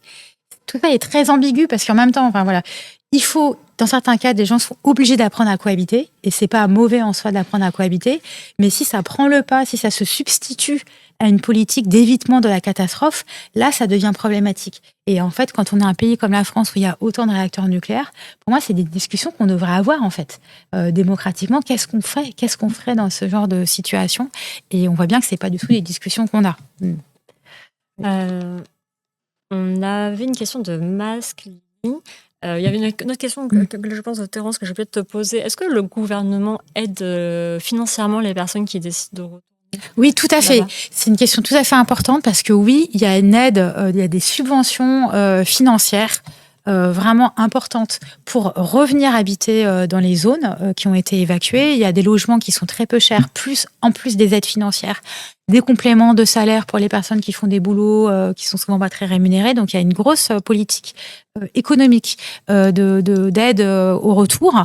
Mais pour autant, il y a en fait, là pareil, je revérifiais les chiffres tout à l'heure, mais de mémoire, il y a en fait dans les communes qui ont été évacuées, enfin je donnais les chiffres dans le premier article, je crois, il y a vraiment, enfin il faut avoir en tête que c'est des villes, enfin c'est des communes qui ont perdu, mais soit 80, 70, 60% de leurs habitants. C'est-à-dire que 15 ans après, il y a vraiment entre 30 et 40% au maximum des personnes qui sont revenues. Enfin, plutôt, c'est même pas ça. C'est que par rapport au nombre d'habitants avant l'accident et aujourd'hui, il y a plus que 30 ou 40% de ce nombre de personnes qui y habitent aujourd'hui. Et parmi ces personnes qui y habitent, il y a entre 10 et 15% qui sont des anciens habitants. C'est-à-dire que la majorité, donc il y a beaucoup moins d'habitants qu'avant, pour résumer, qui a 15 ans, mais en plus, dans ces rares personnes qui sont venues habiter dans les zones qui ne sont plus évacuées, dans les anciennes zones évacuées, c'est vraiment une infime minorité qui sont les anciens habitants. La plupart sont des nouveaux habitants qui sont venus parce que justement il y avait des aides. Et donc, et pourquoi elles viennent ? Parce que c'est des personnes qui sont en galère, qui sont en situation difficile, en situation familiale difficile, qui n'ont pas de boulot, qui sont en situation de précarité. Donc il y a un peu aussi de ce point de vue-là, enfin, je veux dire, ça pose quand même un peu des questions d'exploitation quelque part de la précarité de ces personnes qui reviennent habiter. Et à côté de ça, il y a toute une politique de vouloir créer des startups, de recherche technologique, donc une invitation. Donc là, il y a un immense hôtel, qui vient d'être, qui est en train d'être, qui vient d'être construit à Futaba, qui est une des communes attenantes à la centrale de Fukushima, qui est un des endroits qui avait été impacté par le tsunami. Il y a des bâtiments qui sont en train d'être construits pour héberger potentiellement des chercheurs, des experts, enfin des cadres sup que le gouvernement espère attirer à Futaba et Okuma pour les nouvelles activités de recherche et développement qu'ils veulent y installer. Mais vraiment, pour l'instant, ça marche pas du tout, quoi. Il y a vraiment très peu de gens qui sont revenus habiter. Ça fait penser à beaucoup de campagnes de gentrification qui ne marchent pas une seconde. Moi qui suis marseillaise. Oui. Oui. On se dit, venez, on va tirer. Là, en version plus, quoi, j'ai envie de dire, compte tenu du contexte. Ouais. J'ai retrouvé le chiffre dont tu parlais, peut-être le village d'Itate, par exemple, donc il y avait 6500 habitants en 2011. Et aujourd'hui, 1500 habitants, 0 naissance l'an dernier. Oui, c'est ça. Et ça inquiétait beaucoup le médecin qu'on a rencontré et qui disait finalement, il y a les gens qui sont morts de l'accident, mais il y a aussi les gens qui ne naîtront plus dans ce territoire. Et c'est un territoire qui est clairement déshabité pour encore des années. Et s'il y a autant d'aide financière de la part du gouvernement, derrière, c'est quoi ? C'est un enjeu d'image ? C'est pour sauvegarder l'idée qu'on a tourné la page et que tout va bien Voilà, c'est ça. C'est beaucoup ça. Et c'est vraiment la volonté de dire on en a fini avec l'accident nucléaire et on prouve. En fait, il y a un enjeu à montrer qu'on sait reconstruire après un accident. Mais là où c'est complexe, c'est qu'il y a aussi l'enjeu de montrer on peut reconstruire après un tsunami. Et de montrer, en fait, on peut survivre à la catastrophe. Et ça, c'est hyper important pour le Japon aujourd'hui, parce qu'il y a aussi tout un savoir de la reconstruction et des techniques, des technologies de reconstruction que tu peux monnayer ensuite. Il y a des entreprises de conseil en reconstruction. Là, quand j'étais à Minamisoma, donc dans la région de Fukushima, il y avait tout un groupe de professionnels qui faisaient un tour de la région pour regarder à comment c'était des professionnels de différentes entreprises et organisations pour voir comment ça se passe la reconstruction après un tsunami. Et c'est vrai que c'est un enjeu dans le monde. Donc en fait, il y a ce gros laboratoire. C'est un laboratoire. C'est complètement un laboratoire de la reconstruction après une catastrophe. Pour des raisons tout à fait entendables et en même temps qui sont avec des effets politiquement contestables, quoi. C'est pour ça que tout ça est complexe et demande de la subtilité pour déplier dans la manière la plus juste possible la réalité de ces situations. Parce qu'en même temps, qui a envie... Il y a des gens qui disent, par exemple, il aurait fallu tout laisser en l'état pour que personne n'oublie. Mais il y a d'autres personnes qui disent, mais moi, j'ai pas envie. Moi, j'ai pas envie de vivre dans un cimetière, ou j'ai pas envie que cet endroit reste comme un mouroir, en fait. Il faut avancer. Et on voit bien que c'est des débats qui sont oui, comme tu disais, philosophiques, finalement. Oui. Et j'ai une anecdote personnelle pour aller avec ta question, après Fukushima, il y avait donc eu l'arrêt des centrales nucléaires au Japon. Je pense que autrement par rapport à l'opinion publique. Et on avait partout dans Tokyo des jauges sur les abribus qui expliquaient que si on dépassait individuellement la consommation d'électricité, on risquait d'avoir un blackout sur toute la ville, donc pour responsabiliser les gens, surtout que les gens mettent la clim très fort et compagnie. Bref, ça avait plutôt bien marché. Je ne sais pas d'où venait l'électricité autre, mais je me souviens avoir vu des manifestations, ce qui est rare au Japon, de personnes qui étaient déterminées à ce que les centrales nucléaires restent toutes à l'arrêt pour ne pas recourir ce risque, puisque le Japon étant situé là où il est situé, ça peut et ça risque. Et donc Maski demande, il y a quelques années, j'avais entendu que toutes les centrales japonaises avaient été à l'arrêt, et elle se posait la question de les redémarrer. Est-ce qu'elles ont été redémarrées ? En fait, le Japon aujourd'hui relance le nucléaire. Donc la centrale de Fukushima n'est pas du tout réouverte, bien évidemment, mais par contre, il y a beaucoup d'autres réacteurs qui sont petit à petit relancés et notamment aujourd'hui il y a des mobilisations au Japon contre la réouverture d'une énorme centrale nucléaire alors qui se trouve à peu près au niveau de la centrale de Fukushima mais de l'autre côté sur la côte ouest qui est la centrale de je vais écorcher le nom pardon je suis désolée je vais pas le dire parce que je vais l'écorcher. Donc elle est vers où ? Elle est vers Yamagata là ou Niigata ? Vers Niigata. On va chercher t'inquiète. Et qui est une très grosse centrale nucléaire donc qui est en train d'être relancée. Et celle-ci Kashiwazaki Kaliwa. Kashiwazaki, exactement, merci. La centrale de Kashiwazaki, qui est une énorme centrale, qui est une centrale ancienne, opérée également par TEPCO, et qui fait l'objet de mobilisation contre sa réouverture, mais que le gouvernement veut réouvrir parce que donc la nouvelle première ministre Takeshi est très favorable au nucléaire et notamment elle-même qui avait déclaré il y a eu 0 mort. Voilà, c'est ça. Donc en 2013. Voilà, et qui avait dû revenir sur cette déclaration, qui avait dû s'excuser à l'époque. Mais voilà, et donc eux ils poussent très fortement pour ça. Et donc aujourd'hui, oui, il y a cette volonté-là. Et Joanne Fleury, notre pigiste dont je parlais tout à l'heure, a publié là il y a 15 jours un article dans Mediapart sur où en est le mouvement anti-nucléaire et qui était assez triste du point de vue de l'histoire des mobilisations parce que montrait que en fait le mouvement anti-nucléaire il est quasiment réduit à presque rien aujourd'hui au Japon. Il y a très peu de gens qui continuent à militer contre parce que le souvenir de Fukushima, de l'accident de Fukushima s'est estompé, parce qu'il n'y a pas assez d'informations sur les conséquences, parce que le gouvernement a une politique très pro-atome. Et voilà. Mais peut-être que pour terminer là-dessus, on peut citer le fait que pour autant, en fait, il y a vraiment des gens qui n'ont pas une vie facile parce qu'à proximité de Kashiwazaki, il y a des personnes réfugiées de Fukushima. Et notamment, elle interviewe l'une de ces personnes dans son article. Ouais. Alors on a une précision, le Japon est une île montagneuse avec énormément de monde. Le nucléaire a l'avantage d'avoir une très petite emprise au sol pour une très grande puissance électrique. C'est tout à fait vrai. Tout à fait vrai. Et il a d'autres inconvénients, on va dire, mais c'est tout à fait vrai. Je remonte peut-être pour... j'avais repéré une question de Terence. Comment s'est passée ton entrevue avec Koichi Eda, qui est responsable du suivi sanitaire des retombées radioactives et des évacuations? Est-ce qu'il y a eu de la langue de bois? Oui, donc c'est un des responsables de la préfecture de Fukushima, mais qui a bien voulu nous recevoir. Déjà sympa. Et ça, franchement, moi, Vous connaissez Mediapart? Pas du tout. Pas du tout. Mais par contre, ça a salué parce que c'est pas, enfin, je suis pas sûre que en France, dans la même situation, ça aurait été possible vu la difficulté qu'on a nous-mêmes parfois à parler aux préfectures. Donc, il nous a reçus longuement pendant 1 heure à la préfecture de Fukushima. Et en fait, ben voilà, c'était intéressant parce que quand vous prenez un rendez-vous comme ça officiellement avec quelqu'un, un représentant d'une institution au Japon, en fait, on vous demande à l'avance d'envoyer vos questions. Donc moi, j'avais envoyé mes questions. Et donc, ce qui fait que quand l'entretien a commencé, il m'a demandé, est-ce que vous voulez que je commence par répondre à vos questions ou est-ce que vous voulez poser des questions? Ok. Et en fait, quoi? j'ai choisi de poser des questions. Parce que je me suis dit, sinon, il va sortir son texte et puis il va lire un truc. Ça va être bizarre, quoi. Et en fait, il n'était pas très content. Mais comme il m'avait proposé, il ne pouvait pas ne pas répondre. Donc, du coup, je dis, voilà, en gros, je lui ai posé des questions que j'avais posées, mais je les ai posées verbalement. C'est toujours... C'est plus... Ça bouscule peut-être plus quand tu reçois. Exactement. Oui. Et puis, du coup, je relançais. Mais quand même, je comprends pas.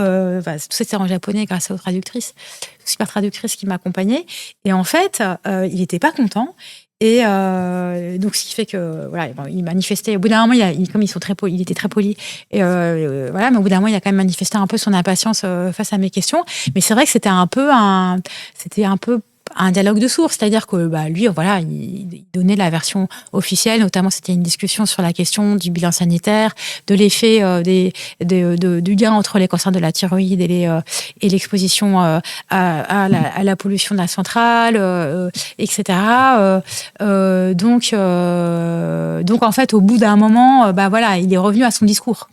Il est revenu à son discours et il répondait ce qu'il voulait répondre, bon, parce qu'il est aussi de bonne guerre, mais au moins il nous a reçus et alors on est reparti avec un stock de dossiers, de rapports. Il y avait j'avais l'impression à chaque question que je posais, il me disait oui, dans ce rapport et boum, je voyais un rapport arriver et dans ce rapport boum, et donc il y avait un peu un côté. Je me sentais presque un peu noyée sous les chiffres et les évaluations et les estimations. On a une recoculture de Carcajou au sujet de la reconstruction post-séisme / tsunami. Un manga assez sympa qui en parle. River and Café. Est-ce que tu as envie de nous parler de tes recoculteurs? Parce qu'il y en a également sur le sujet. Oui. Alors attends, par contre, il y a un jingle parce qu'il y a des moyens ici. Mercator, raconte-nous une histoire. Même 2 histoires.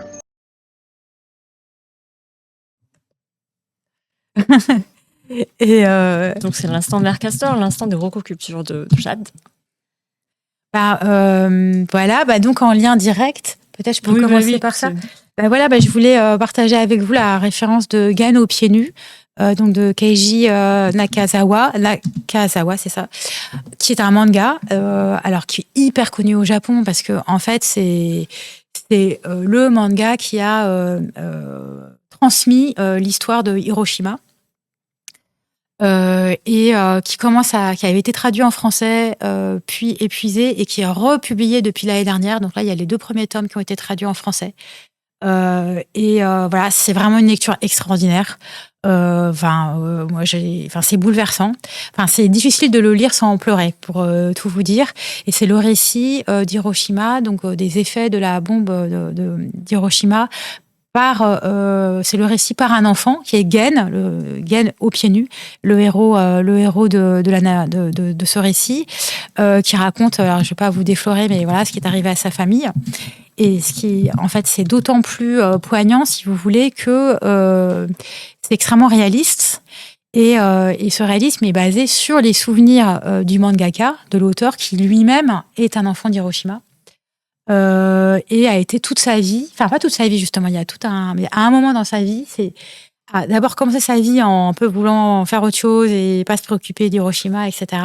Et en fait, au bout d'un moment, il s'est dit mais non, en fait, c'est ça mon histoire, il faut que je la raconte.